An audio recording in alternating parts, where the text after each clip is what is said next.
boleh cemburu dengan batas-batas tertentu ya.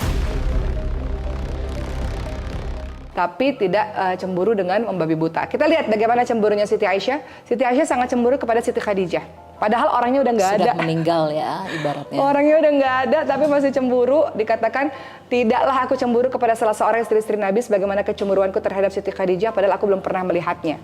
Karena Rasul kan suka memuji-muji, suka menyebut-nyebut nama Siti Khadijah. Tapi lagi-lagi Rasul menjelaskan kepada Siti Aisyah. Rasul tuh Masya Allah bersikap adil luar biasa.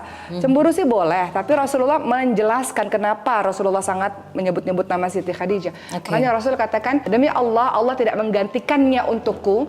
Siti Khadijah itu beriman padaku ketika yang lain ingkar. Dia membenarkanku ketika semua orang mendustakanku. Dia melimpahkan hartanya padaku ketika semua orang menyembunyikannya. Dan dari dialah kemudian aku mendapatkan keturunan. Jadi Siti Aisyah cemburu, tapi Siti Aisyah terdiam ketika mendengarkan penjelasan dari Rasulullah. Betul juga ya gitu ya, dipikirin Siti Aisyah itu betul juga ya. Kemudian cemburunya Siti Aisyah kepada Sofia tadi ya, yang mengatakan Sofia itu adalah orang yang pendek dan juga orang Yahudi. Kan Sofia itu orang Yahudi. Itu negatif ya?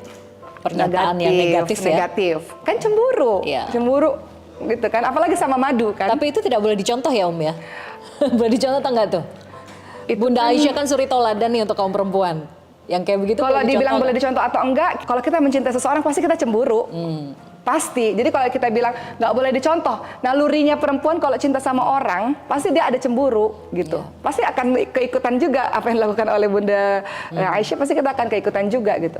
Justru kalau dia nggak cemburu aneh. Ya kembali lagi Bunda Aisyah juga manusia biasa ya, yang punya sisi kekurangan dan juga kelebihan. Betul. Gitu. Makanya ketika Bunda Aisyah mengatakan Sofia itu orang Yahudi gitu. Kemudian apa kata Rasulullah?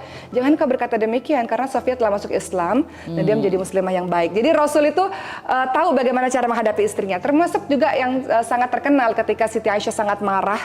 Rasulullah lagi berada di rumahnya Siti Aisyah. Ada seorang pembantu dari istrinya yang lain, istri Rasul yang lain membawa makanan. Apa yang dilakukan oleh Rasulullah Sallallahu Alaihi Wasallam ketika itu yang menerima makanan tersebut, tapi Siti Aisyah kan memukul makanan tersebut, hancur berkeping-keping. Rasulullah tahu banget Siti Aisyah ini cinta banget sama Rasulullah. Jadi jangan dimarahin kalau perempuan tuh lagi cemburu, jangan dimarahin. Makanya Rasulullah hanya mengatakan ibumu sedang cemburu, dan Rasulullah beresin loh itu makanannya.